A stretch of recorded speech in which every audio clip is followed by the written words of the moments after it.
if you were to go to a group of guy friends and, one of them went to therapy and 10 others never went, and the one that did was recommending that, like, I'd probably say 99% of the time they're gonna be like, yeah, hell no. I think it does have to do a lot with the societal messages that are received, especially when it comes to emotions and what it means to be masculine. It doesn't mean going to therapy. And so just like the preconceptions of who walks in the therapy room, and if someone's walking in that therapy room, clearly there must be something serious going on or that they're weak. Welcome to the Minds Unleashed show with your host, Eric. Join him on the journey where we explore transformative ideas, confront challenges, and discover new perspectives. Together, let's elevate the mindset and transform your personal and business success. So whether you're seeking motivation, practical advice, or a fresh perspective, you've come to the right place. Join Eric on the Minds Unleashed show, and let's dive in together to empower your mind and unleash freedom. What's up, everybody? Welcome to the Minds Unleashed show. I'm your host, Eric. As always, if you get value out of this, please share this podcast with a friend. And don't forget to like, follow, subscribe, and leave us a review. I truly appreciate it. Let's get into today's show. I'm so grateful to introduce you to today's guest, Abby Granigan. Abby is a licensed independent clinical therapist serving clients in Massachusetts. Please note that the thoughts and opinions of Abby are not personalized medical advice for you, and please consult your own medical professional for specific advice. Welcome to the show, Abby. Thank you. Happy to be here. Perfect. During my research, there was so many good avenues that I was exploring on where I wanted to start this one off. And there was one that stood out to me, and it was a journal entry that you wrote, and I quote, "Life is so fragile. There are no guarantees. No promise our health and wealth will be here tomorrow. Some of us will run from it, some of us avoid it. And then there are those who accept it and surrender to it, present and grateful for every moment. A choice to lead with love and grace." And I really love this quote because it made me reflect on my own experiences, the art of being present. And I see people struggle with that a lot, whether it's at a bar, at a sporting event, you're on public transportation, you're even just walking outside. And I also love this entry because I write journal affirmations myself about health and wealth and love and grace, because that's the life that I'm trying to create as well. So who was Abby before she began journaling, and how has it helped you evolve into the person you are today? That's a great question. I think Abby before journaling was scattered, to say the least. We have so many thoughts going on in our mind, so many different experiences. I started putting my thoughts and feelings on paper, and that really just helped me kind of process certain emotions, thoughts, and feelings that would just come up throughout the day, week, month, and just different times of life. And so really kind of going from not feeling more scattered and not really in tune with what was happening within my mind, body, and soul, to feeling more connected to what was happening, and being able to process that, I think has really just changed how I show up day to day. You talked about how you were kind of scattered a little bit. Like what does it look to be kind of scattered? But then when you went to go write, how did the writing help you go from scattered to organized? So scattered, self-disclosure, I have ADHD, so that says a little bit of anything. And I was diagnosed late in life, so it wasn't really a correlation at some point. There was at some point in time when I was diagnosed, but before that, not as much. So scattered, kind of just feeling like my thoughts were everywhere, which then in turn, felt chaotic when it came to feelings, and the ability just to process them as well. So kind of scattered, feeling all over the place, to feeling more streamlined. Something when it comes to journaling too, which I find fascinating, it is something that causes bilateral stimulation. It uses both hemispheres of our brain. And so thinking of the logical side of our brain and like more analytical, as well as the emotional side of our brain. So kind of putting those things together and creating a narrative, I think it's helped me make meaning out of certain situations and things. It's helped me put just like my thoughts somewhere so they don't have to continuously swirl and take up space and energy in my brain. And then, I think it's just helped me be able to feel more organized in a way, mentally, mostly. I know, especially for me, it can be hard to not only know what's going on and like integrate what's happening in my brain and in my body, but then trying to communicate that to someone else feels like impossible. So being able to, put it somewhere, make sense of it, meaning, and then be able to express it to someone else, like in terms of relationships or just, things that I need individually, has been extremely helpful. Yeah, I think more people honestly should do journaling, whether it's just like something that comes to your mind. Like I started journaling because my best friend basically was like, I'm tired of being like your random, brain dump of everything. And so it has helped me like kind of just like get things out, and I think just that has helped. So like, did you use like any specific prompts when you do journaling, or you just kind of like write what's top of mind or whatever is, coming to you? It varies. And there's different styles of journaling too, whether it's just, sometimes it's just bullet points for journaling. Sometimes I have a specific theme. If I have something that, I feel stuck with in life usually, or notice myself kind of ruminating on, I'll definitely kind of use that as a prompt, I guess you could say, as a way to process what's going on. But there are times where it's like, I feel like I need to be journaling right now, or just want to continue with that practice. And so I'll use, specific prompts based on kind of what I'm looking for in the moment. And that can be as simple, you can just kind of like Google specific prompts to pick and choose from. Yeah. So you mentioned that like when you're stuck on something in your life, you use that as a prompt. Like what does that look like for, somebody that's maybe never journaled before? It looks like, I'm trying to think of, a prompt could even be, what is something I'm neglecting in my life right now? Or what is something that I need? It could be in a relation to a goal of and intention setting. I kind of like the intention setting prior to setting goals of like, what is my intention? So you can write down even like intentions for the day. Where do I want to put my intention? And kind of come back to that periodically throughout, the day too, to reference of, am I being, compassionate to myself and others? And did I take a minute to do mindfulness or check in with myself? And so it can be used in that way, just like as an overall general. But yeah, just different prompts what is lacking in my relationships, or what areas are hindering kind of like my growth? Is there any specific thoughts that keep coming up, or certain beliefs, even in terms of, self-worth, self-love?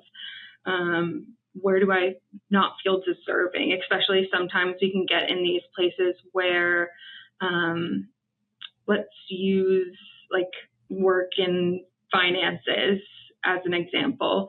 If we find that we're continuously stuck in this place of, not feeling like we're moving anywhere or in an upward direction, if there's certain thoughts about money, especially beliefs surrounding abundance, of where is it coming from? So kind of exploring those beliefs of in the past, like where did I learn my thoughts, feelings, and behaviors towards money? Do I have a scarcity mindset? Do I have, abundance mindset? Are there any areas, that and like gaps in that I can kind of like focus on too?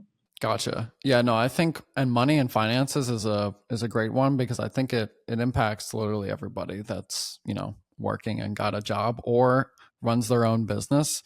And you mentioned like that scarcity versus abundance mindset. So what what does scarcity look like, and what does abundance look like from like that journaling perspective? So scarcity, you might be able to notice that as not just the idea of not enough or needing more. And when we kind of come from that mindset, we can do specific things because our thoughts do impact our behaviors and how we show up in the world. So if we are having these thoughts and beliefs of, I'm never going to make enough, I'm never going to have enough, I can't spend money on this because, it's just all going to go away, kind of like hoarding our money, seeing that as like the behaviors in a sense, maybe being a little bit, some people might say like frugal,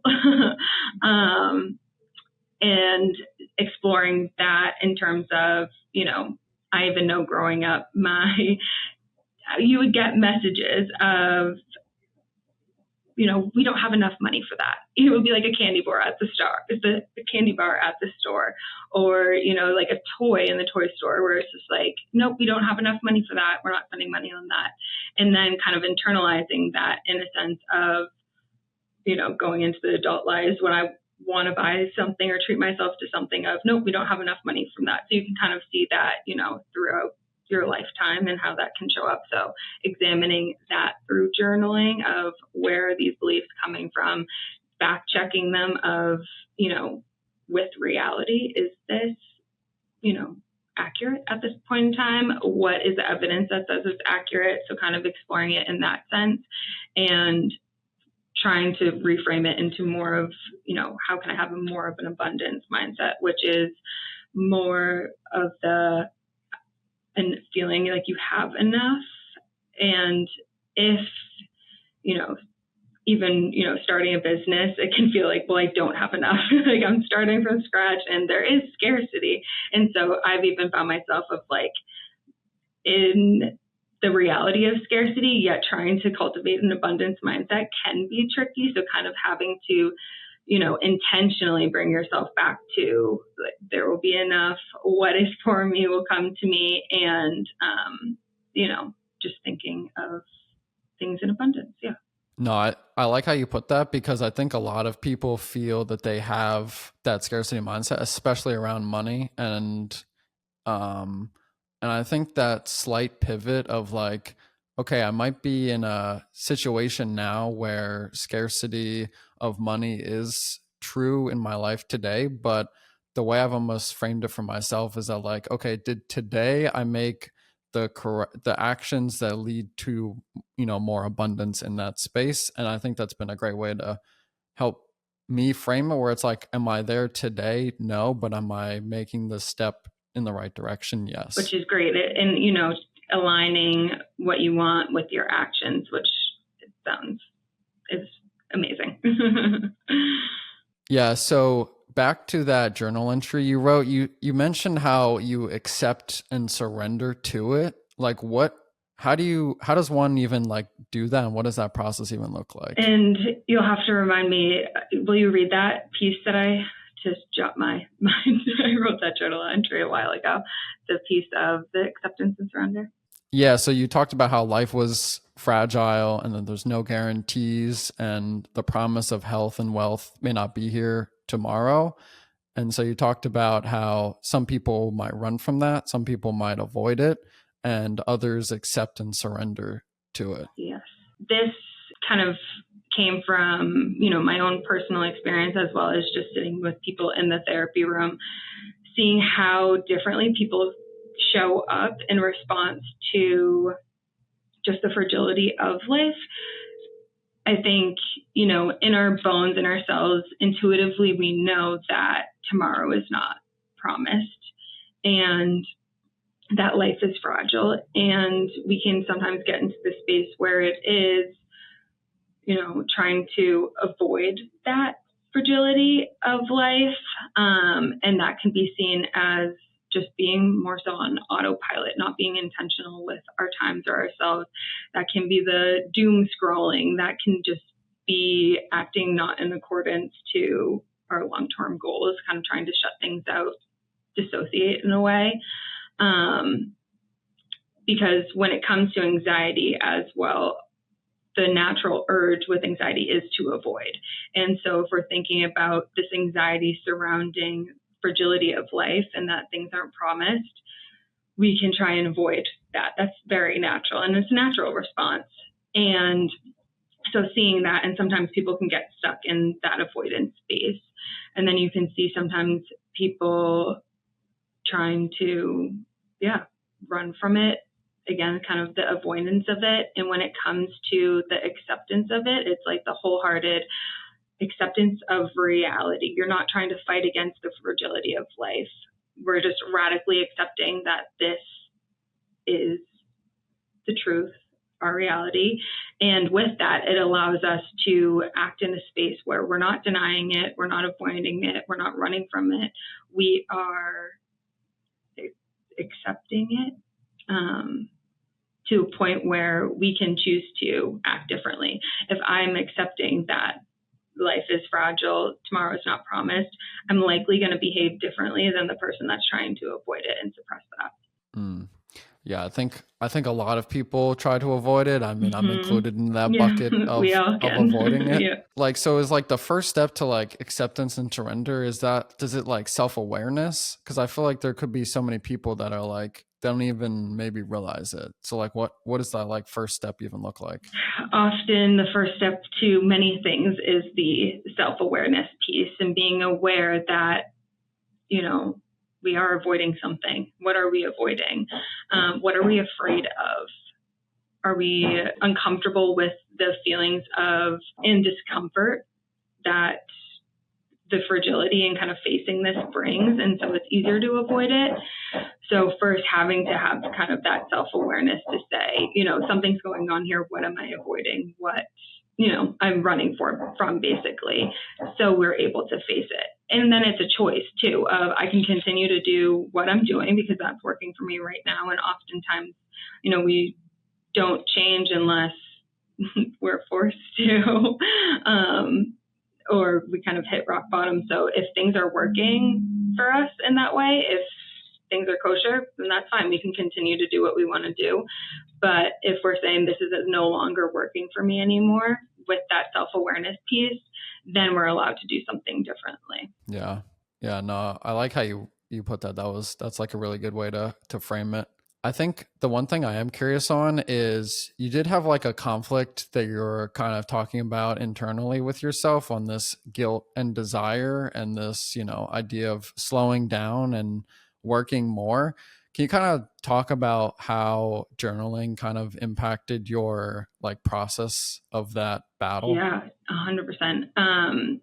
Because journaling definitely realizing through my own, work in myself that I have these feelings of guilt that arise when slowing down, even if I'm sitting on the couch or, there's not much to be done. My mind could always be running. And that kind of, critical voice that can arise of you're lazy, you should be doing this isn't productive, feeling that restlessness, which in turn is not rest, that's shame for resting, and trying to put those thoughts and feelings on paper to say, like, where is this discomfort coming from?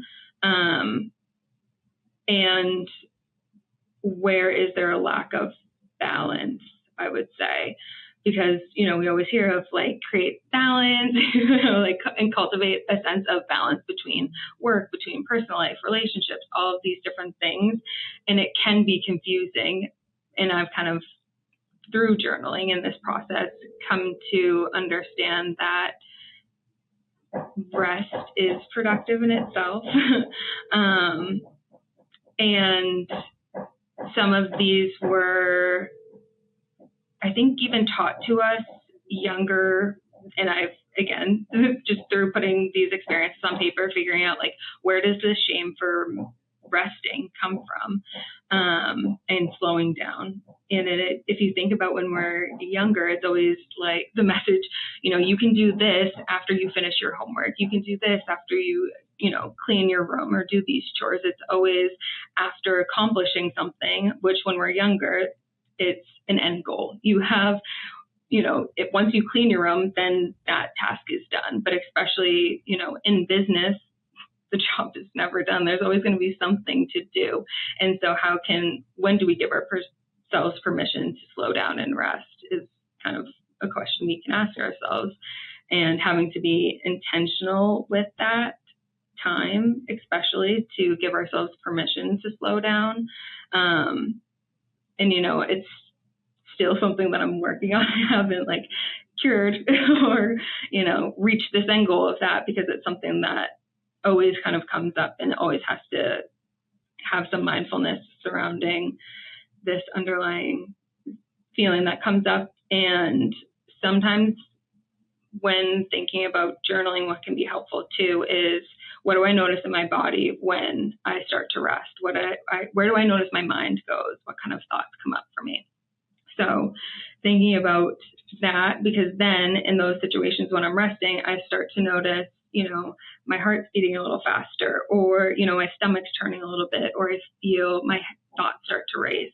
And so starting to notice those sensations or those things that start to happen, and I can kind of notice that as those quote unquote early warning signs to be able to bring myself back to a place of compassion and ability to, slow down and give myself grace.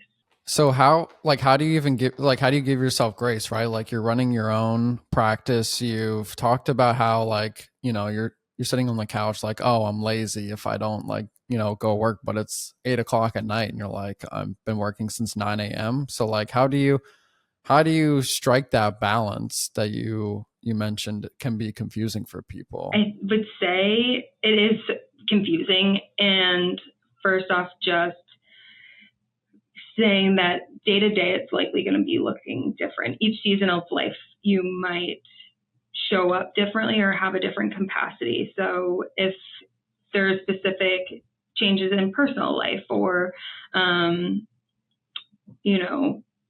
more family commitments, more things, I don't know, did you just have a kid? Did you just get married?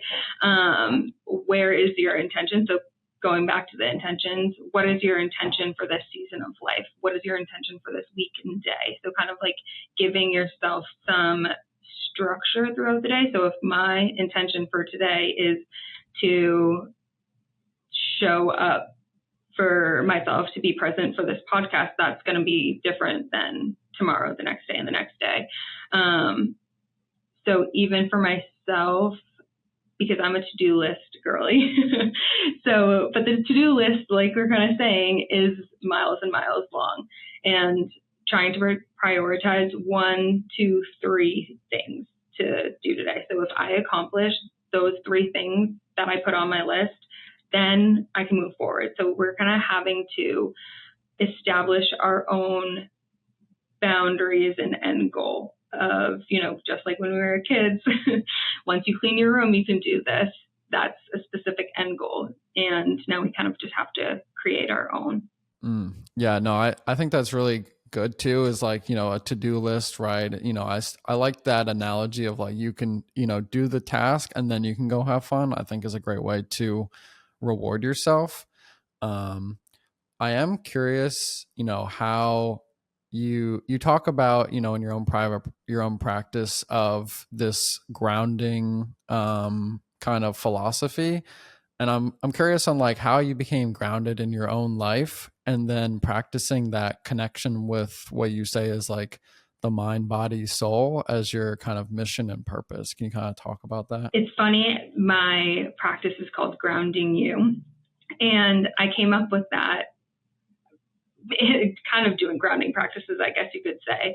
It was during the pandemic, and I was taking a walk in nature by myself because, again, pandemic times. And I think I was meditating and journaling after, and it just came to me of grounding you. These practices all ground you. And when we're talking about grounding practices, there's different types of practices. So sometimes people might, there's even new research in science, placing your feet in the ground, in grass, walking, because those electromagnetic, I don't know, things, that's not in my wheelhouse right now, but that almost like supercharges you as well, and very good for mind, body, soul.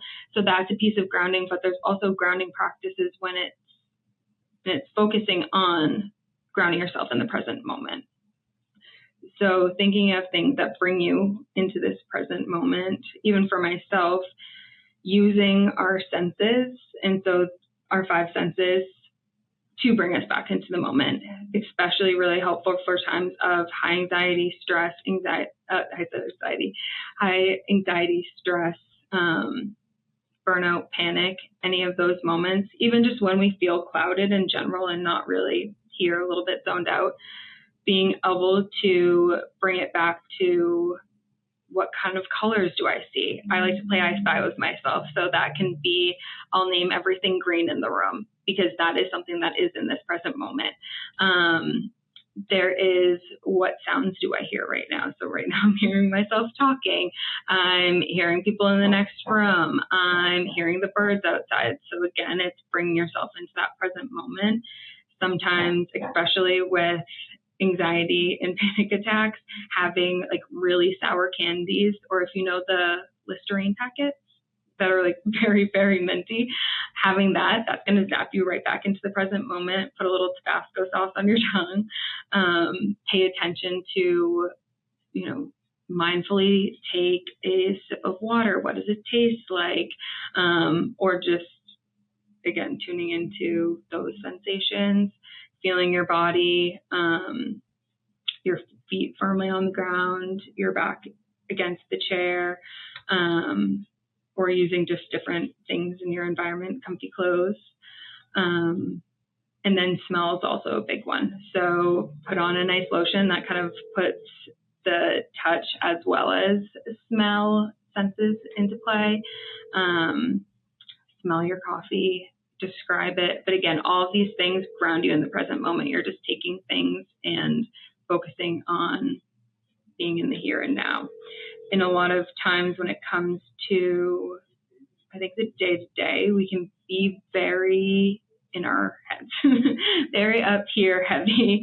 And so really getting into an embodied space and dropping into our physical body is extremely important. And I think we can at times just forget that they're so intricately connected. And so that's kind of my mission, is to combine these, not just focusing on our thoughts, but really embodying it, dropping into our body, dropping into the present moment, and just living a really authentic life and soulful life in that term.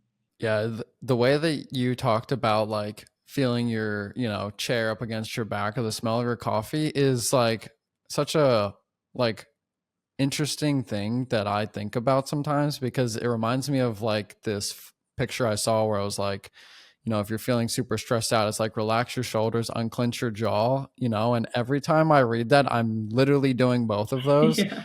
And so it really makes you like, you almost feel like a zombie or something, or like a robot, where you're not even like realizing, if you're listening, right, like you could be going for a walk and not even realizing the ground you're stepping on, or if you're driving, like realizing the seat, you're like, hunched over the steering wheel or something, right? And so like those small like little things, I feel like help you kind of snap yourself back into reality almost, because your mind is, like you mentioned, just going down like 10,000 different rabbit holes.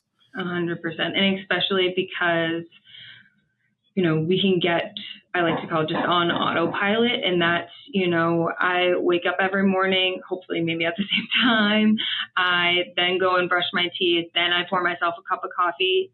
I'm taking the same way to work and then on the home to work. So getting out of that autopilot, again, going back to the setting of intentions, of being intentional with our days and not just kind of being on this autopilot, I think can be extremely beneficial. Just kind of feeling like we're in this rat race, Groundhog Day. Just stepping into being more intentional and mindful, present. I think like meditation is really helpful for people to practice that kind of art of being present, and journaling also seems to be that. Is there anything else that somebody listening could also try to incorporate into their life to make them, just maybe like a little bit more aware of the present moment that they could be ignoring? Yeah, again, journaling, huge. Meditation, mindfulness. Sometimes I don't like just sitting in silence and focusing on my breath. So I will do guided meditations, usually in alignment with whatever my intention is that day. So along with that, I would say breath work can be extremely helpful. There's even this app, it's called breathwork, and it goes free. I believe they have a free version, or at least some specialties that are free.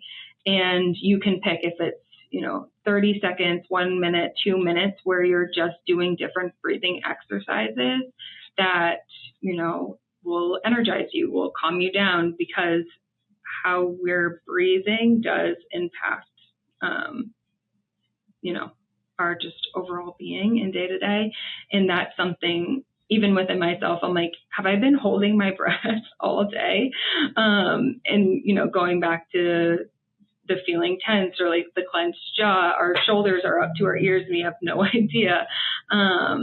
Just being able to notice some of that, breathe into that, can be extremely helpful too. And our breath is something that we always have and always have access to, that can anchor us into the present as well. So like what, besides like this, I understand that you use an app, but like what is like, is breathwork just like a process of like, taking deep breaths and like exhaling? Cause it reminds me of, there's like a Apple Watch app that like triggers me, and it's like, oh, you should take a breath today. And like, sometimes I do it and it actually feels like, I've kind of like relaxed a little bit more. So I do like that little, notification is, but like what is like breath work? Breath work is different ways of breathing. And so it can even be as simple as, are we breathing in through our nose and out through our nose, or in through our nose and out through our mouth?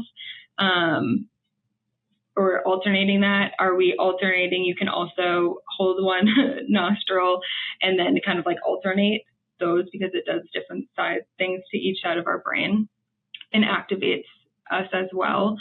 So yes, it is, inhaling and exhaling at its basic form, but there's specific, I'm not trained, disclaimer, in breath work. You can get trained in breath work, but there's different ways of breathing and techniques that can elicit different things in different, whether, we're relaxing our bodies or we're trying to energize our bodies.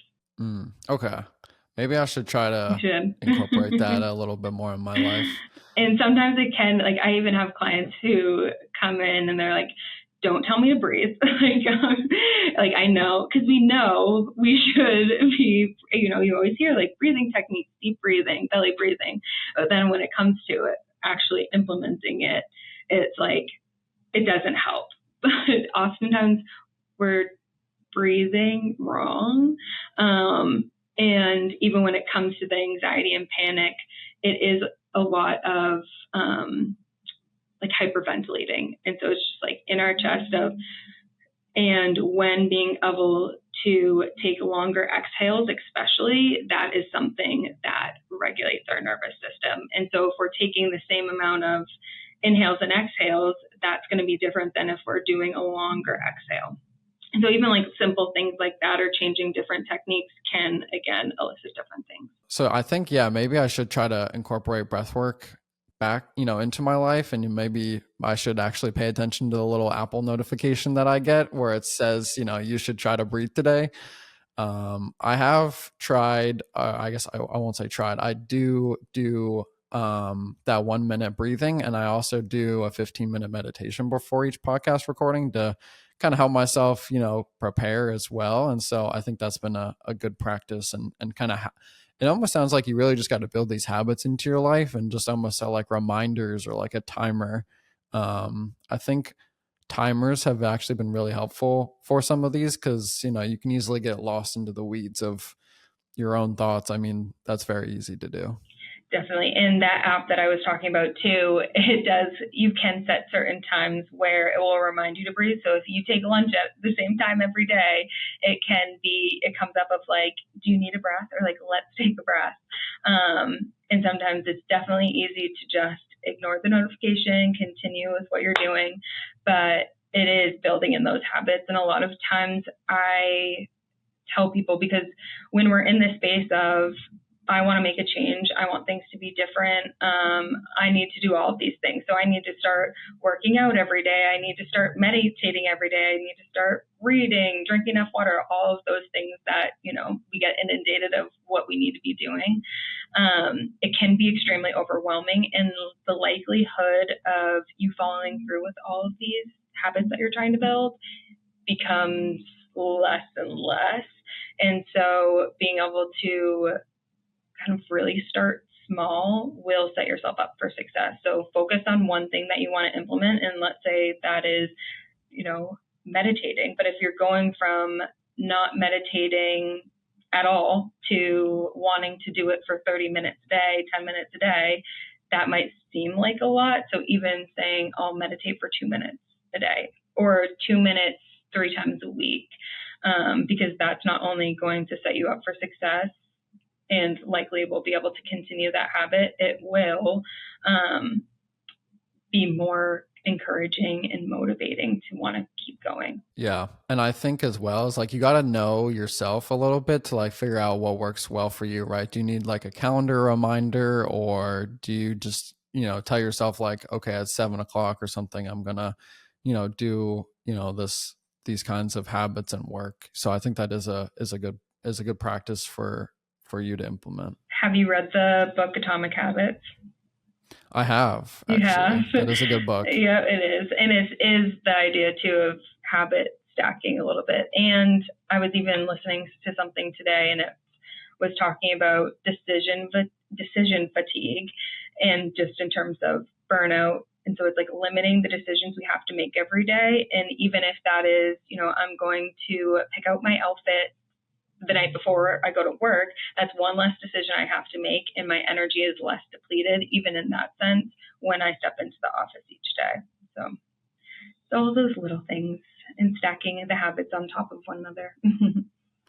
Yeah, no, I think that's a good book to read. And like, I liked all the different ideas, and the habit stacking is super key, because it really helps you realize like, okay, do something really easy, small, start out, and then you're able to, easily add on and build up from that. Yes, exactly.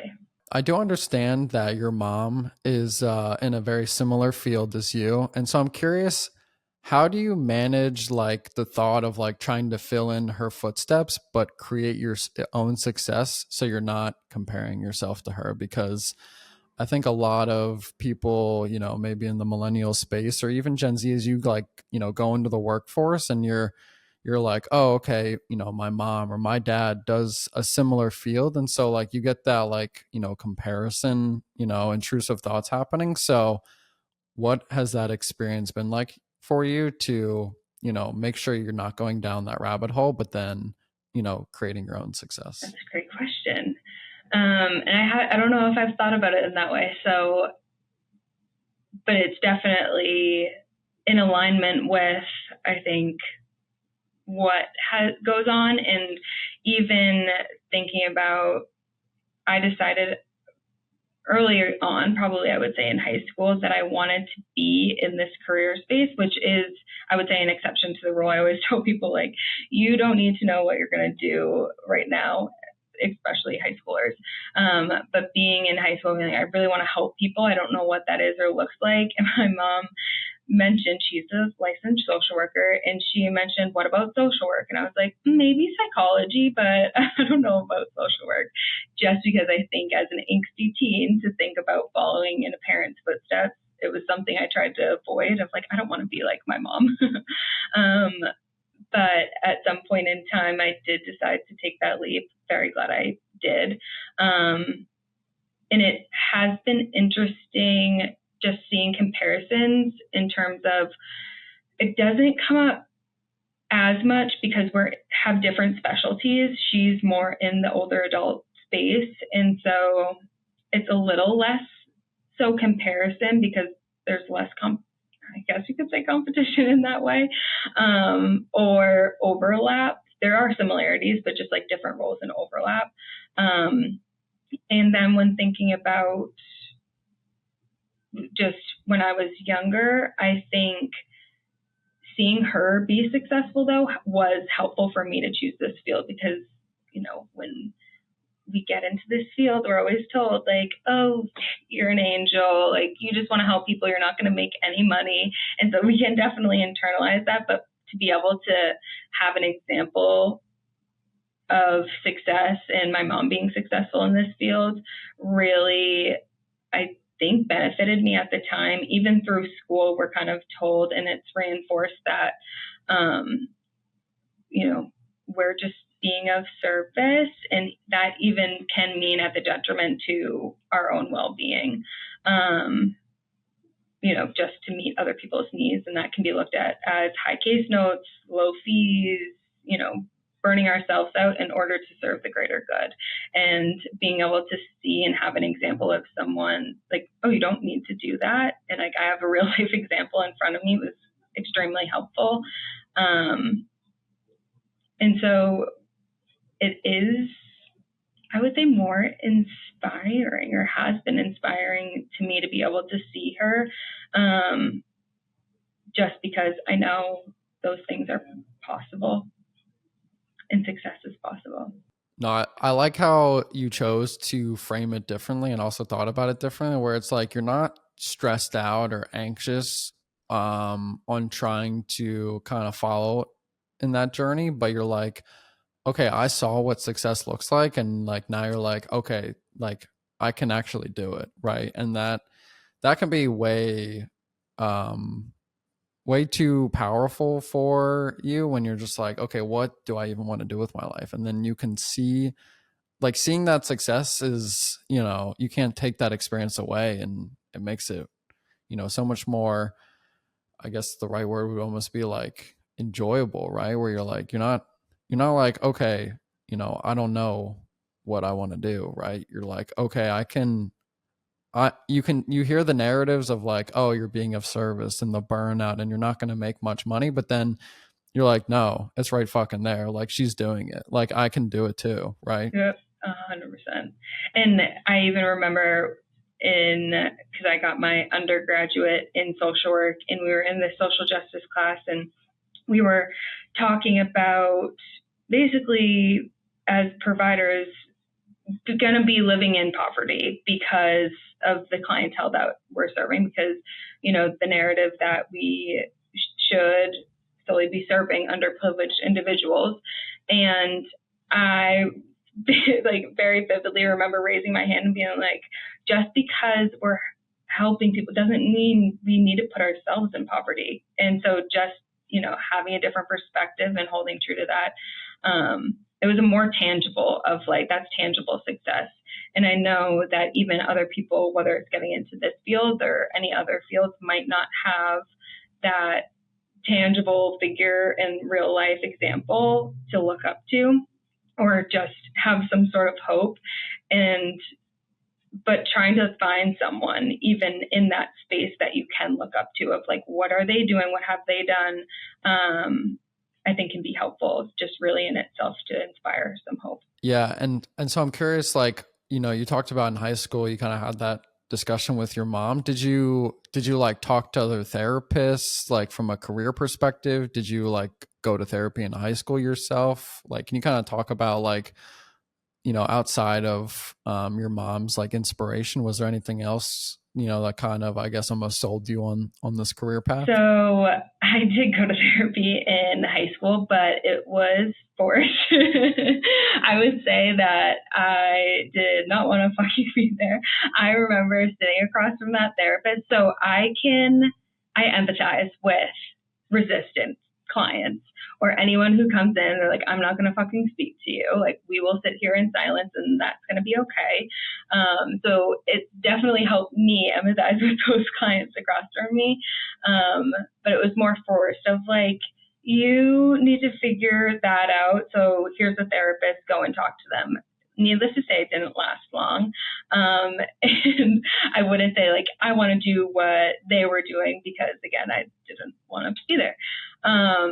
But in high school and even earlier on, I've always, just like been fascinated with human behavior and human interaction, the human experience. And there was just like the cliche, I want to help people. And what is that going to look like? And in terms of just my own experience, I definitely really struggled in school. I always felt like I was maybe in second grade, I was on what was called an IEP, an individual education plan for learning challenges in terms of just like slow processing speed, and internalizing that as, you know, I'm stupid, I'm not enough, I'm dumb, like what's the point anyway? So I kind of, that was my internal narrative. And I would tell you that I was an idiot before anyone else could. And so really just internalizing all of those messages, and feeling really alone in it as well, which just caused, I think, me to struggle with just my self-esteem or self-worth. Definitely anxious in any like academic setting. I would avoid it like the plague. It was more shown as me shutting down than anything. But I think when it came to deciding this career path at the end of high school, it was more of like, I want to be that for someone. Like, I want to help people feel a little bit more seen and a little less alone, honestly. And that's kind of where it started. Yeah, it is kind of interesting that you kind of picked a career path in high school and you also stuck with it, right? Because I remember those conversations with my parents. It's like, what do you want to do? And you're like 17, 18. You're like, make a paycheck, pay my bills. So it's so true. And yeah, I was going to say the conversation with my mom, by the way, too, was it was my senior year project and we had to like figure out what we wanted to do, our career path, our dream. And I wrote about wanting to help, it was couples and families at the time, and like create this whole retreat. And, you know, I was going to be in psychology. I was going to major in that. And my mom was like, you're not empathetic enough. Mind you, I'm an angsty teenage girl, so I'm not empathetic towards my mother. But I was like, okay. And it was just kind of like, oh, I'll show you. So it started, I think, a little bit in that way too. Yeah. And it's funny how you mentioned, you know, resistant clients, because that's really like kind of the next area I was, you know, wanting to get into. And so for myself, I've never been to therapy. I've never talked to a therapist. This would truly be the first conversation I've actually had with a therapist. Well, welcome. Thanks.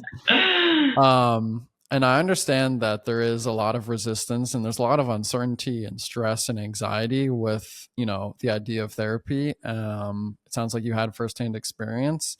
And I've also heard that, you know, people that have gone to therapy, they're like, it took me 4 or 5 therapists to find the right one and it's exhausting. So how do you kind of bridge that gap with clients or future clients on that resistance? So with clients, future clients, resistance isn't something that should be ignored. I think if you start to notice it within yourself, even starting to notice like I'm feeling anxious or scared, overwhelmed with having to meet with a therapist or finding a therapist.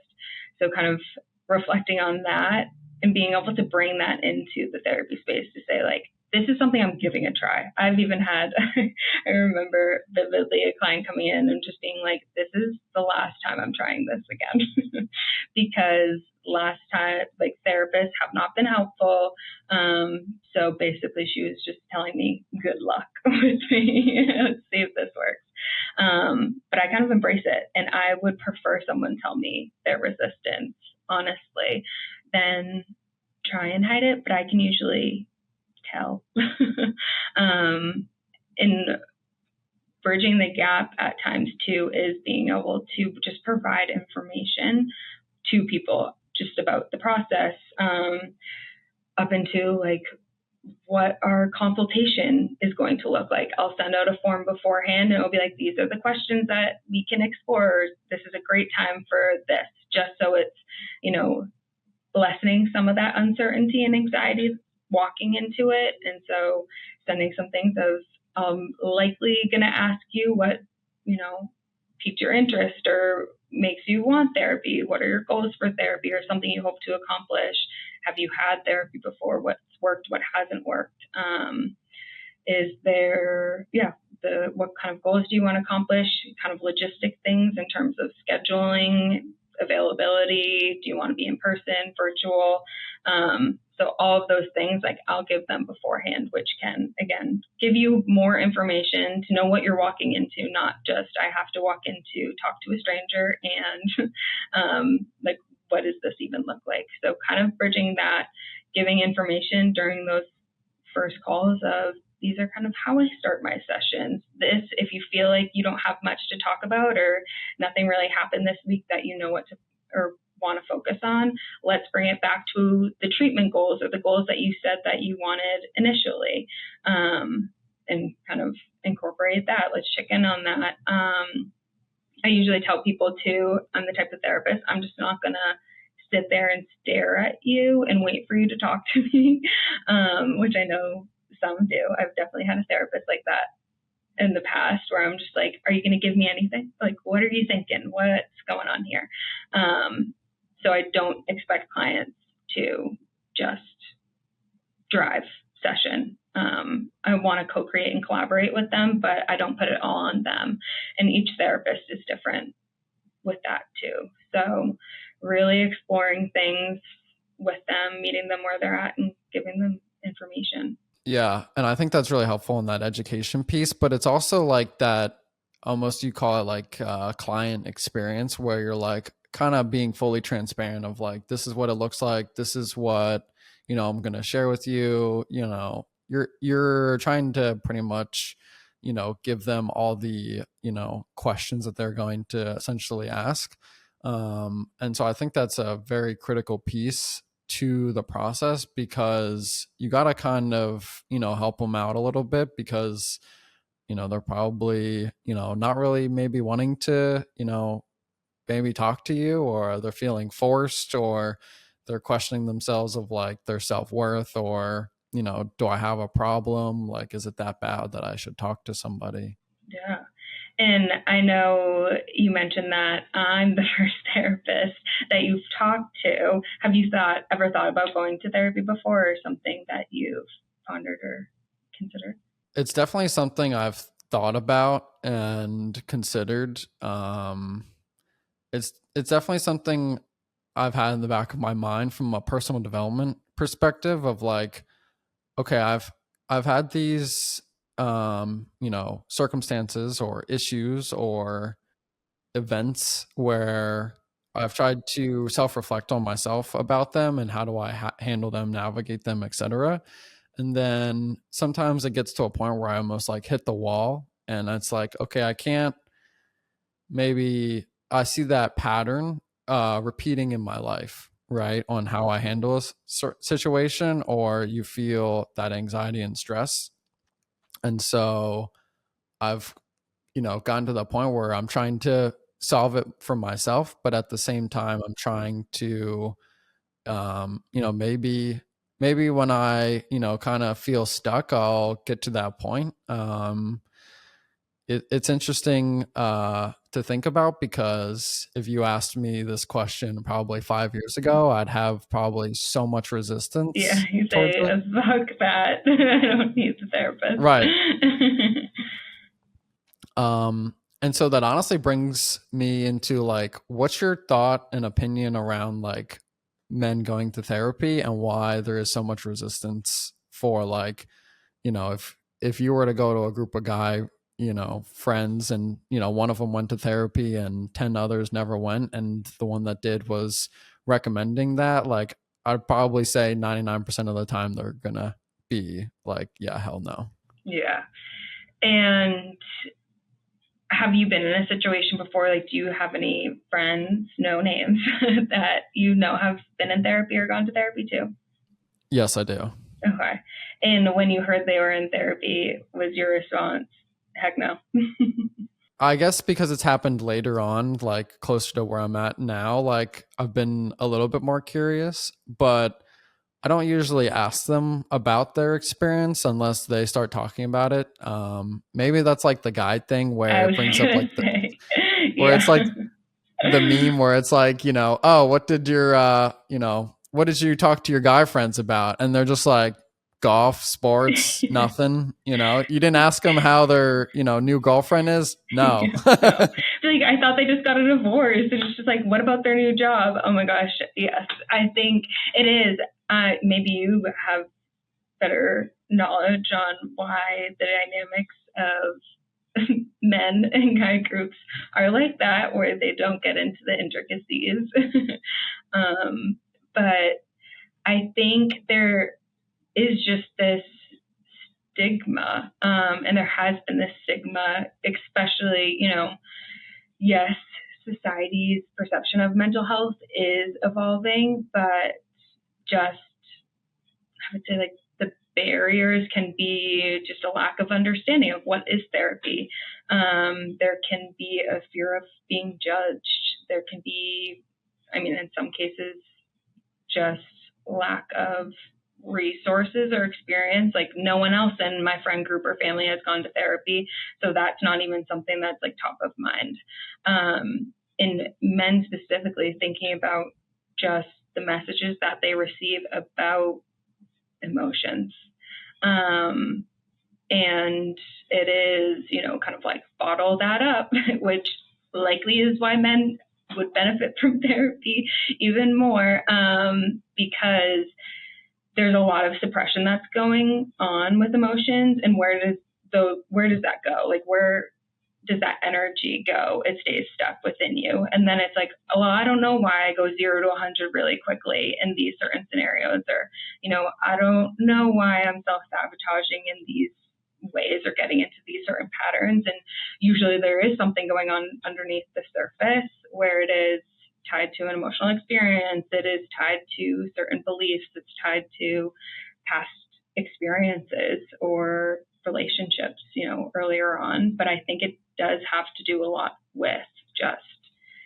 the societal, messages that are received, especially when it comes to emotions and what, means to be masculine. It doesn't mean going to therapy. Like, that's for girls who are hysterical, and so just like the preconceptions of who walks in the therapy room. And if someone's walking in that therapy room, clearly there must be something serious going on, or that they're weak. Right.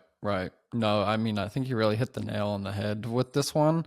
And I guess the next thing that comes to mind really is like, so what is it that either, I like the phrase where you talk about like things that I don't keep in the therapy room, right? And it kind of reminds me of like, so what is it that like we can do to like help overcome this, right? Is I think, I definitely see the trend going up for men talking about their emotions, or maybe just like deeper conversations, right? From like a guy male perspective, right? Is like, how many guy friends do you have where you can probably safely talk about your emotions without, oh, you're just, you're being a bitch, right? Like, just, pucker up, buttercup, right? Like that's what we, hear. So, what are your thoughts around like kind of bridging that gap and that's in that stigma? First, I want to say that I think as women too, we need to be mindful, because oftentimes, we can say, I want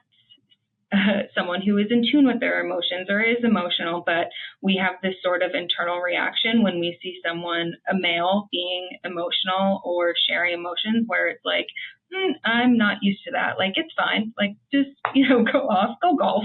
And then it will solve everything. And because it does something within us too, where we feel uncomfortable or just a sense of discomfort and wanting to kind of, we say we want it, but having to also face that discomfort. So we have a role as well when it comes to supporting men in their mental health, and just the, accepting emotions and that range of emotions as well. So I just want to say we have work to do too. And when it comes to bridging that gap, I think it can even be when it comes to, yes, there's things as a society we can do, as well as I think on the grand scheme of things, that can seem a little hopeless or out of reach of like, how am I going to change society's perception and narrative? And so even bringing it back to what can I do? So for myself, like, what can I do to support my husband or my dad or my brother in these scenarios, my other guy friends, when it comes to talking about emotions, or if they are coming to me and sharing their emotions, being able to notice any discomfort that arises within myself and being able to kind of sit with that and bear witness to them. So that's something that I personally try and do when it comes to men and men's mental health. And in terms of thinking maybe for men in general, starting small of, I'm going to be more intentional with how I'm showing up to my friend group. And maybe I'm not going to go to a party with all of my guy friends and say, I'm really struggling right now, or like, I'm really anxious, or I'm really worried about this thing at work. Or like, I'm struggling in my relationship. I'm sad about a breakup, rather than like, let's go out and hit the club. We'll just find you someone new. So like, how are we showing up in those one-on-one interactions, even if it's not in a big setting, to start off small? How are we supporting our friends' mental health? And are there times where maybe something has come up one-on-one or in a bigger group where I felt uncomfortable and kind of pushed it to their issues or emotions to the side rather than staying with them? So even bringing it to the day-to-day personal lives of how can we support and encourage that gap, as well as, if someone does go to therapy, that's great. It's clear that one of your friends is in therapy or has gone to therapy because they mentioned it. And even being able to hear, oh, I know my friend, I know my dad, I know my brother went to therapy, it kind of almost demystifies it, I guess you could say, in a way of like, oh, if they did it, maybe I could do it. So just starting that conversation, welcoming that conversation, and then society-wise, I think it is just continuing to put out information to normalize it and inform people of like who's actually walking into the therapy room, rather this image of the person that's walking into the therapy room that we have. Yes. Yeah, no, I like how you put that. That was really beautifully put. And I think the key takeaway is that like, your friend, did it, your brother, dad talked about it, but the area that might be the most challenging is being maybe that first person that takes that step. Cause all your friends or family could be judging you for it. But I think if you were to be that person that kind of breaks through that barrier, and you have positive results from that, those friends and family are going to see that, and then they're going to connect the dots and then be like, oh shit, maybe, I should consider it, or maybe like I should be, nicer or something like that. So 100%. And it is just demystifying it a little bit and being able to even see someone that and say, oh, they're in therapy, they look like they're doing much better. Like, I haven't seen them, that's great. To be able to say, like, maybe it could be helpful for me too. Yeah, no, that's very true. And I think, one area that I am curious on is that, like, I think everyone probably everywhere has had a friend or a family member where, they've been down, they're not doing okay, they're sad, maybe even they're moving in towards like a direction of like depression, or you can see that their anxiety and stress levels are just through the roof. What kind of like strategies, tips, or tactics would you give, like, your brother or, your husband or your husband's friends to like better support those people during those times? Are you asking the skills that I would give them when they're struggling? What what would you say to like a friend who has a friend that is struggling, right? Like you know that, you know, you see that person, you know that they're struggling, you know, you obviously want to give them the space, but you also want to kind of like try to help them out, right? Like they're a close friend to you, but you're not, you know, someone that's a therapist. Yep. And yeah, it is. I think a lot of times we don't actually know what people want or need. And sometimes we don't know what we want or need as well.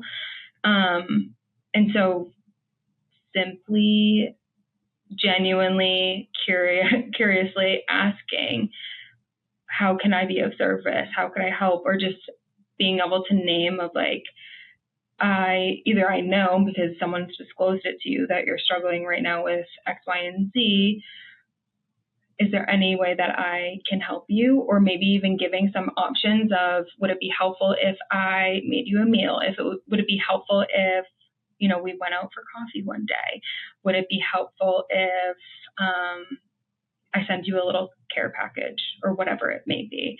So just even being able to give options that they can pick and choose from rather than just assume, oh, they probably just want space. Like they just don't want to be bothered, or they're probably, let's say, in need of a therapist. Let me go call people for them. When really it's like maybe they just need someone to bear witness and be a friend without trying to fix or solve anything. Yeah. Did you say something? Those are some great options. And I think like the way that you said of like, you know, the gift or the meal is like you're almost helping them in like their, you know, daily day-to-day life, or it's very small things for you know, you as a person trying to help them, but it's also, you know, the impact that the person receives is very much there. And then I think that can also open the door for them to maybe start talking to you a little bit more, you know, giving advice, or, you know, kind of helping them in the right direction, go the way that, you know, that they should be going towards, you know, more healing. And I think even with that too, kind of like you're saying, what can I do to make their day to day a little bit easier? Of like, maybe I can drive their kids to school, or maybe, yeah, get them a meal. Maybe I can come over and clean their house because I know that's the last thing that they can do right now, or do their laundry. Making someone's life easier, as well as just being able to say, I'm here if you need anything or need to talk, because you know, whether it's men and or women, feeling like we have to do everything on our own, as well as not wanting to burden other people. So to have someone say like, you're not a burden, I'm here if you need anything, like let's have a code word, honestly, because that just kind of opens the door for someone to say, one, I'm cared for, another, I'm seen, as well as, you know, I have this person in my corner I can go to if needed. Yeah. Yeah, no, I think those are some great tips, you know, and I think all of us will appreciate it, except especially me, because, you know, sometimes I've been in those situations or scenarios and you're like, you know, I guess my thought process is I almost just feel stuck, right? Where it's like, I don't want to, you know, get them to talk about something that's bothering them and that they've probably been thinking about for hours and hours on end. But at the same time, like, you want to showcase that you are, you know, more than just physically there for somebody. And so though I think those are some great actions for people to kind of go through. And even when it comes to like being in close proximity with someone, inevitably if they want to talk about something, you know, if you're sitting on the couch of like, let's just watch a movie, they'll be able to open up because they're again in closer proximity to you if they want to let out anything, which can be helpful too. Yeah. And so I think, you know, the topic of like anxiety and stress is, you know, definitely permeating, you know, the demographic that you serve, which is more that Gen Z millennials. And so I've definitely gone through, you know, the physical symptoms of like nausea, a nervous voice, your heart rate goes up, you're sweating, you got the stomach knots from anxiety and stress. So what are some ways, you know, you could reduce that on somebody before you start to feel those physical symptoms? Is there anything that can be done? And I always try and ask people too, like, did you notice first your thoughts or the physical symptoms come up? Which, usually people say their thoughts. And so let's say the feeling, were you going to say something? I was just going to say that's interesting because I feel the physical symptoms usually. And so do you have a time where you remember feeling those physical symptoms or like a situation? We can use that. Yeah, even usually, if you make it up. Yeah, usually, the most common one was like when I was a consultant back in when I first was out of college, and I would have, I was like 21, 22 years old trying to talk to people that had the same number of years of experience in the work field in that space that was equivalent to my age. I was like, and I was supposed to be the expert, talking, and I was like, this is terrible. So I'm trying to conduct a conversation with them, and I'm just like, the whole interview, I'm just, I can feel like the sweat beads falling down from, my body. Yeah. It is like, then you're like, oh my gosh, I'm sweating. You start to hyperfixate. It's easy to hyperfixate on all of the things. And it's like, again, going back to difficulty being in the moment or present, we're worried about like, are my sweat marks showing? Or I'd never even realized that my leg was bouncing 100 miles a minute. All of these just different things of like, am I having a heart attack right now? We're not even in the present moment being our most effective and optimal selves, because we can definitely go down those rabbit holes and spirals. And so in terms of, you would say you notice the physical symptoms first, and then would it kind of be the thoughts that follow? Yeah, that's what I would say. Mm-hmm. And was it a pattern of every time you kind of were in those situations, and maybe especially with the imposter syndrome, you would experience the physical symptoms? Oh yeah, for sure. Okay. Like for multiple years too, right? Like it wasn't just like once and done or 3 and 4 times. It was like pretty often, I'd say, until I was probably like 2 years into it. And how did you know that it started? Did it impact your performance in any way in those meetings? I wouldn't say, probably was like those physical symptoms of like my voice would probably shake, my face is probably red, or like my hands would start sweating or being really clammy. So, yeah. And did you find anything helpful in those moments? Like any tips or tricks? Nothing in the moment. I think the only way I was able to like get through it was like having the confidence that like what I was talking about, I knew what I was talking about. So like I almost pretty much was like, I know my shit, in this space to have these conversations with these people. But I guess that really just took time, right? You have to almost fake it till you make it, so to speak, as they say. So it wasn't a fun time. Fake it till you become it. Right. That's a better way to phrase it. And it is hard, like once our nervous system, because it is that fight, flight, or freeze response in those moments. And it happens, the physical symptoms can happen before our logical brain even picks up on it. And so it's responding, knowing that, even being able to start to notice like, oh, I feel a little clammy. I'm starting to sweat, or I'm starting to notice my heart's racing faster, knowing that it's just our body's way of perceiving danger. Like it is perceiving some sort of threat in our environment, and that can be a test, that can be a meeting with higher level people as well.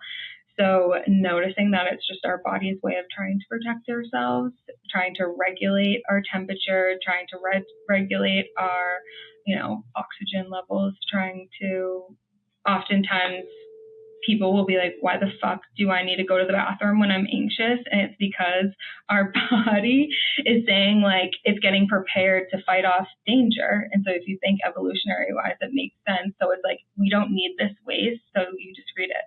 And to be able to run away or like, fight off a bear. But of course, when we're in meetings, it's not always helpful. But that's some of those things. Yeah, I don't think I just want to like piss or shit my pants in the middle of a conference room, but hopefully in other time periods. Yes, other time periods, I mean, it would make sense, but, evolutionary wise, in modern day society, it's not as helpful. So first, just like knowing what our body is doing, of like, this is its way of trying to, fight off danger. There's no danger in my environment right now. So kind of having, I feel like those mantras, especially for the thoughts where even if you're logically safe right now, if like, I'm just in a meeting, I'm just taking a test, I'm just doing a presentation, podcast, I know that this is my body's way of protecting itself. I am safe. And I always say, I am safe right now, because then our brain can always say, but what if, they deny me, or what if I start to stutter? It is, though, in this present moment, grounding, I am safe right now. So that's something we can tell ourselves intuitively, as well as going back to our breath, anchoring and using our breath in that moment, because, you can do breathing exercise and do some meditation before you even walk into that room, as well as when you're in that room, you can be taking deep breaths without the person on next to you knowing. And so kind of trying to regulate yourself that way, but it is a lot of prep walking into that room, especially recognize that pattern of like, this is usually, just use the buzzword trigger for me, like a triggering event or situation that I usually experience these things. What are things that I can do to prep myself? And that could be right before, that could be days before, and just practices overall in that confidence. Yeah, because when I was thinking about it for myself, I was like, okay, if I'm in a conference room, right, with all these people and you're like mid-meeting, right, like, and you feel those physical symptoms, the first thing I thought of was like, I like that you said like, I'm safe right now. I think that's a great way to like calm your brain's thoughts, but then also like the nervous system that you mentioned. And then I also thought about the breath work, right, where you can take those like, deep breaths and they can be pretty quiet and nobody's really going to know. And it's really going to help kind of like put your body at ease. And, still makes me think about the unclench your jaw, relax your shoulders. Cause, I feel like every time I hear it or say it, it's like, that's what I'm doing. It kind of helps you just relax. And it's a very, 30-second, 1 minute way to go from probably like a 130 heart rate sitting to probably like 100, right? Yeah. So even those smaller increments, anything is progress. So it's like, how can I just get it down a little bit? And even in terms of, the scenario that you talked about, our mind and body, as we've again said, are very interconnected. And so like, how is our body language? Like, are my, shoulders up to my ears? Am I hunched over? But like, again, being aware of that, sitting up tall, straight, even smiling, even if it's a forced smile beforehand, because that triggers our brain too. So I'm all into easy, simple tips and tricks. Nothing extensive. Yeah. And I think that's the key for like that mental health piece too, is like that they're low resistance, they're easy to do, right? Like the meditation, the journaling, the breath work, the grounding, and you put in maybe 15, 30 minutes of like some Googling or some researching or consuming content around it. And like, you can kind of figure out what to do for your own like mental health, like pretty quickly. Yeah, definitely. And I do tell people, there's so much information out there too. I could ask ChatGPT now, like, what are healthy coping skills to deal with moments of anxiety, or imposter syndrome in the moment. And then it's like, but what the fuck works for me? And like, how am I even supposed to know that this is helpful for me? Or like, where do I start? And that's sometimes where therapy can come in. It doesn't have to be this long-term, forever thing. It can just be like, I need a few skills to handle and manage some of these situations that are individualized and personal to me, Mm-hmm. So you do specialize in assisting, Gen Z millennials, and we're both millennials, and I could list out the issues that I face, but I'll stay more broadly on, we faced issues like connection, anxiety, low self-confidence, negative self-talk, attachment. And so how do we help these individuals feel seen and feel understood? And what does that look like? That's a big feat, and personally allowing people to feel seen and heard knowing that everyone is different too, to start off with. There are a lot of similarities right now, even with the anxiety and depression, especially post-pandemic. And it's always one of those things of, is this rising because there is more awareness and messaging around it? Or is it because, we were isolated for 3 years? But there's definitely things on the rise, and it is important to allow this generation, I think, something that especially millennials and Gen Zs are yearning for is to feel understood. And that can sometimes be a feat in itself, I say, because realistically, having someone know the ins and outs of your struggles and what you're going through might be a lot to ask. We can always try to put ourselves in someone's shoes, but first trying to start off with ourselves of like, why do I want someone to understand me so bad and so deeply? And like, what do I want them to even understand? And so I think, as much as we can support other people, there is a point in time where someone kind of has to do that internal reflection and work, which, yes, can happen in the therapy room, that can be guided and directed and explored. And if this is something that someone's doing on their own, reflecting on, what is it about? Where do I feel unseen and not understood or not heard? And is it because of the environment, the people I'm surrounding myself with? Or is this because, I'm not communicating? It's a lot of self-reflection, again, that kind of can go into that as well, and just exploration. Is there something that I need to accept? Like, let's say maybe it's a family member of, I just want them to understand things aren't like they used to be. And, I need them to understand my current struggles or, what I'm trying to communicate. Like, God damn it, I've tried to set this boundary. Like, why can't they understand? And at the end of the day, it's always up to us to manage boundaries, to communicate certain things, as well as there are points where we just need to accept that not everyone's going to understand and not everyone's going to want to understand. And that's big. Yeah. And so but why do humans want to feel like understood? Is it like acceptance? Is it like, a way of receiving love? Like why would someone want to feel like so strongly about that? I think it is a lot about wanting to feel seen and heard, as well as underneath it all, I think there's a sense of wanting validation and things to be normalized, of like, someone gets me.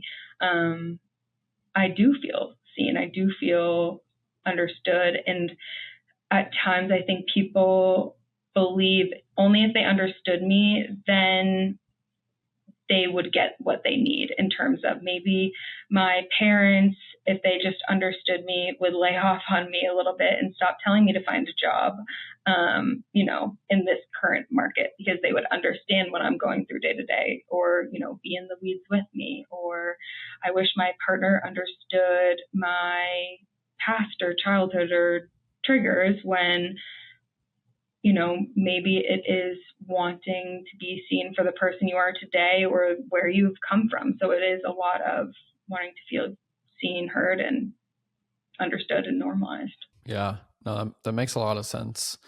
So it seems like, what I've really understood is that you truly come from like a place of like being open and loving and caring, this honest and accepting and, service to others. And so, like, who were you before these traits kind of, operated in your life? Before being nurturing, caring, and understanding? I mean, I think I've always had like a deep desire to understand and want to understand and have people feel seen and heard.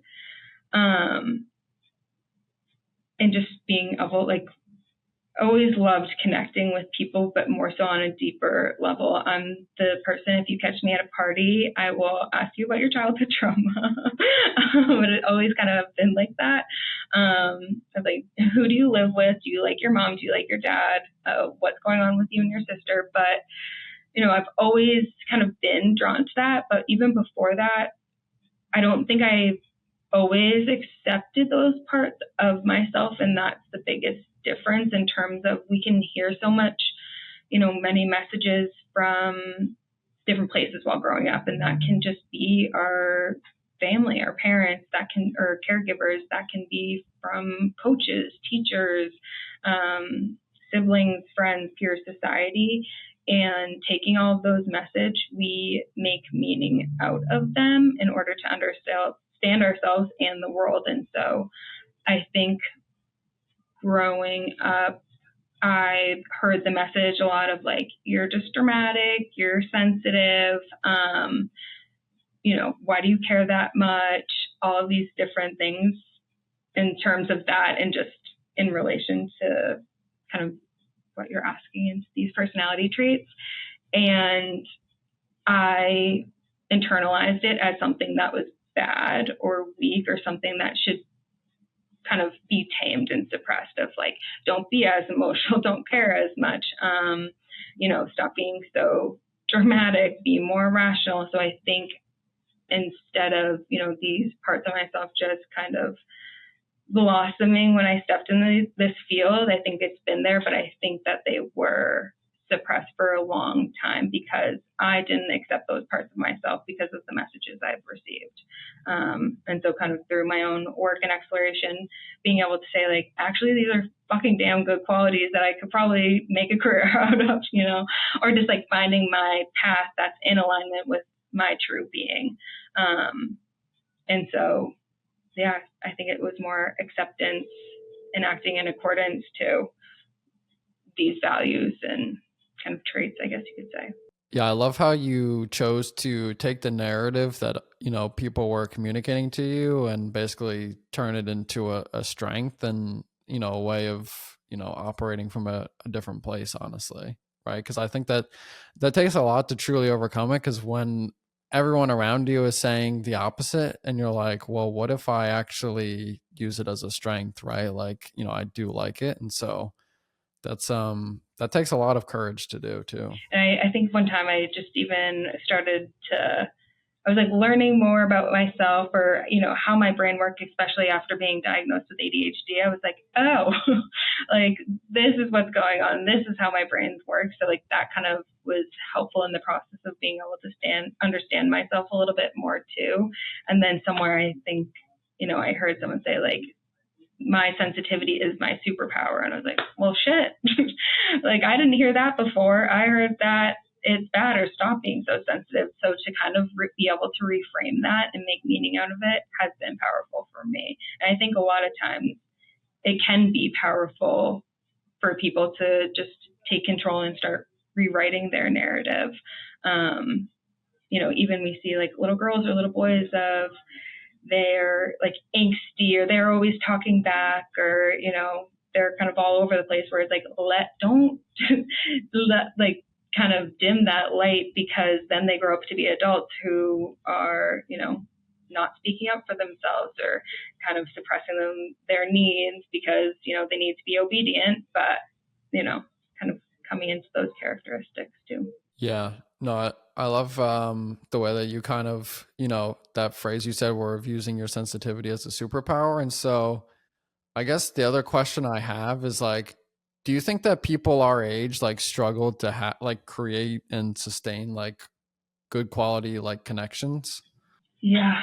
That was my first answer of just yes. Well, yes and no. It's hard to say because, of course, everyone is different, but just thinking overall, I think a lot of people are disconnected these days. And so inevitably it's hard to stay connected to one another when there's just a sense of disconnect overall. Again, going with ourselves, we're disconnected as just inevitably the people around us. And then I believe there's just a lot of people in our generation are really lonely. They're really lonely. No, I also agree, and it's funny too, because like I think we're connected through technology, but like beyond technology or the surface, like I don't think that there's much like, substance behind it. So it's definitely something interesting where it's like, how do you build more connection with other people, right? Or how do you even, how do some people make friends after college, right? Or how do you make sure you find like a quality friend, right? Not just like a drinking partner or, a golfing partner. Yeah. No, and I don't know if this is primarily for men. I think this is for everyone, but I've even heard men say too, whether it is just in my personal life or in my practice, that having to like reevaluate those friendships, especially when it's like, well, these are my high school friends, so this is just like how we act, or kind of falling into those roles too that are no longer in alignment with where you want to go. And so kind of having to navigate of like, I still love and care for these people because I have history with them, and we grew up together, and how do I kind of like navigate that with where I want to go in the future? Because we're the sum of the 5 people we surround ourselves with. And so always having to kind of take note too of who are you around. Yeah. And sometimes sometimes you got to be the one of the 5 people to try to raise everybody else up, which could be very exhausting. Or sometimes you just got to pick other people to hang out with to kind of, raise yourself up to the next level. Yeah. And even if it's not friendships, of like, who do I have in business that are mentors, or who else outside of, my circle that I can surround myself with that I look up to, Yeah. So I'd love to get into the signature question, which is the question I'm going to ask every guest. And it's really around a topic that I've battled a lot in my head and with friends, which is like, what is like happiness and what is your purpose in life? And so I think you've really embodied that with the person that you've become, but also the values that you mentioned for your business about that mind, body, soul connection. And so, I guess my question almost is like, how did you know that this work that you do is fulfilling, and like what does it feel like, right? Because, so many people are like, oh, you should follow your passion, but like, how do you know you're following your passion, right? Like what does that even feel like? When it comes to passion, knowing that it doesn't always have to be your career and what you do too, you can find passion outside of that. I know you've mentioned before of like your day job's different. Like this is passion, like something that you're passionate about, and one of the reasons why you've started it. So even noticing things that you do find enjoyment in. For myself, I've noticed, and just because I'm passionate doesn't mean that it's all sunshines and rainbows and roses. There's definitely hard days and times too, where I'm like, do I just say fuck it to it all? Or did I, second guess myself? So I would say passion is not in the absence of, self-doubt or discomfort or, moments of hardships or uncertainty. It's just, there's a stronger why for why you continue and why you do it. There's something that kind of, I say lights you up. Like what lights you up? Is there something that you can do that you're fully, enjoy putting your time, attention, and energy into, and you can kind of get lost in? That's kind of what I tell people too, of like, find things that light you up, and that might look different for everyone in terms of how that shows up. For me, I was just blessed that, I think what my soul purpose and mission like is in alignment with something that does bring me a lot of joy and something that I can do as a career. So what does it feel like to kind of light yourself up, right? Like if you're talking to somebody that maybe doesn't even know what that feels like, or they have like no idea what they're passionate about or what, like, how do you kind of help them, guide them towards like those activities or events or topics? I would say thinking about our intuition, bringing it back to the body of where do you feel at ease? Where do you feel at peace? What is something that it's just like this deep knowing of like, there's not a logical reason why this is a good career path for you, of like, everyone's telling you you're going to be living on the streets and going to be broke. This is just a helping profession. So like logically, it doesn't make sense for me to choose this. Like probably should have chosen finance or something along the lines.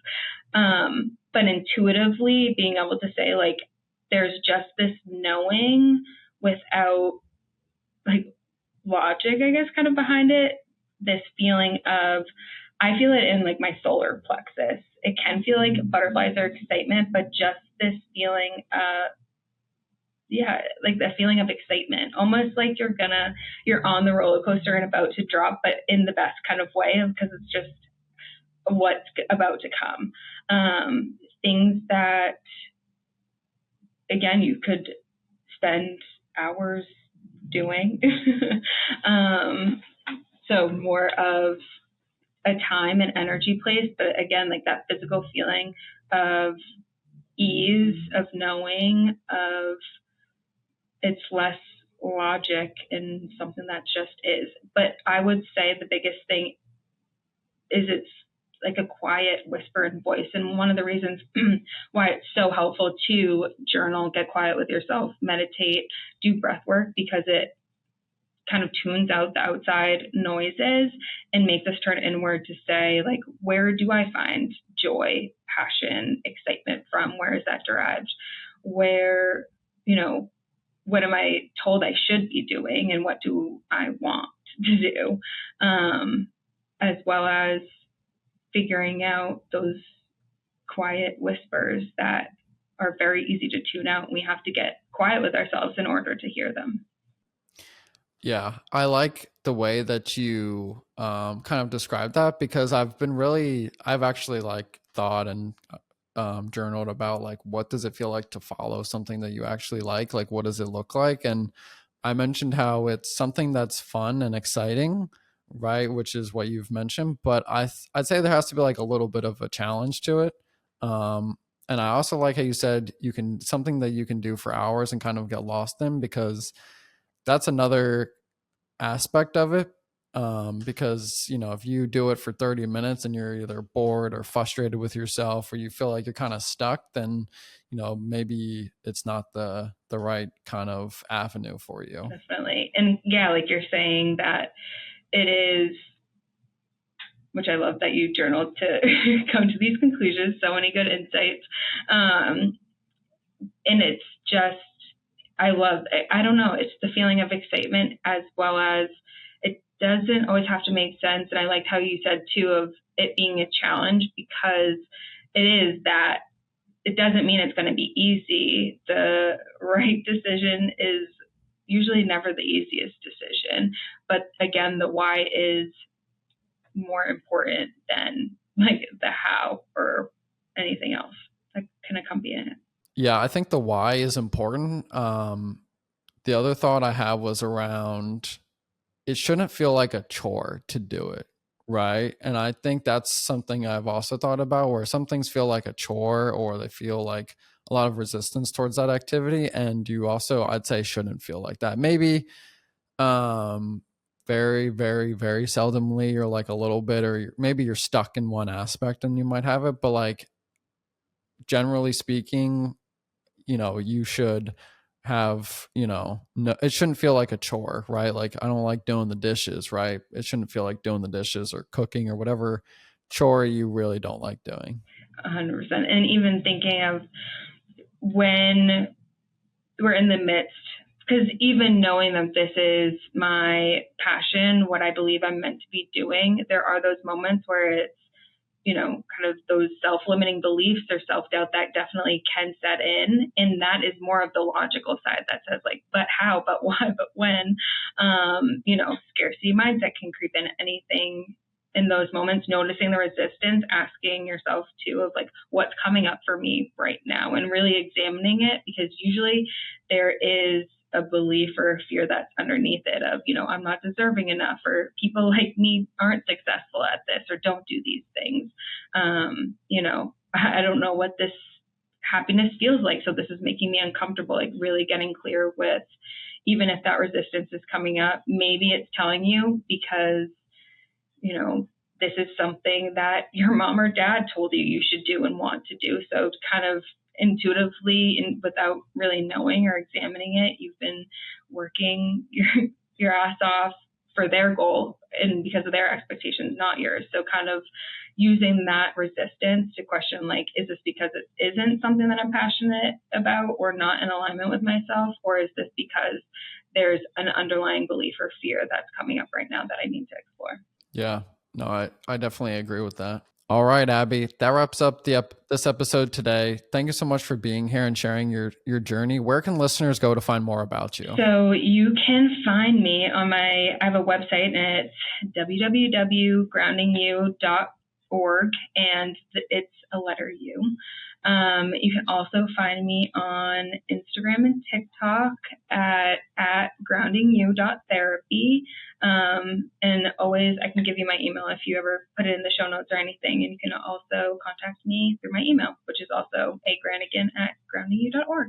Perfect. Thank you, everybody, for listening. I'm very grateful and appreciate you listening. And as always, please don't forget to like, follow, subscribe, and leave us a review. Thank you so much, Abby, for joining me today. Thank you. I've enjoyed this.